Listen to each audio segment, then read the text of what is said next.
Revitalisasi Pasar Batuah yang berada di Jalan Manggis, Banjarmasin Timur sedikit berbeda dengan pasar-pasar tradisional lainnya. Alasan dipilihnya Pasar Batuah untuk direvitalisasi karena kondisinya sudah terlihat kumuh. Sedangkan konsep bangunan Pasar Batuah setelah direvitalisasi akan berbentuk hanggar pesawat karena mengacu pada prototip Kementerian Perdagangan. Revitalisasi Pasar Batuah yang berada di Jalan Manggis, Banjarmasin Timur sedikit berbeda dengan pasar-pasar tradisional lainnya. Pembangunan yang mendapat bantuan anggaran dari APBN ditambah dengan APBD tersebut kadang hanya membangun lebih dari 120 kios bak berjualan, namun nantinya akan ada beberapa prasarana pendukung lainnya yang kayak kantor UPT Pasar, kantor kemeteorologian wan lainnya.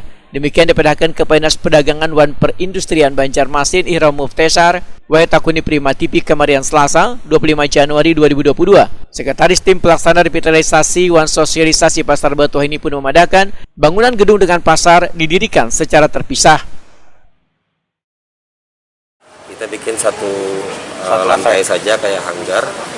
Nah, mudah-mudahan bisa menjadi salah satu percontohan untuk pasar-pasar di Banjarmasin.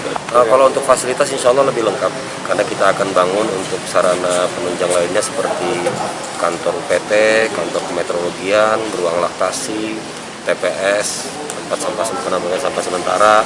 Itu lokasinya satu gedung lawan pasar atau dipisah nantinya? Mungkin terpisah nanti. Kemungkinan akan jadi dua anggaran, satu di backup oleh APBN, satu di backup oleh APBD. Jadi separuh-separuh. Dana pendampingnya itu. Ya.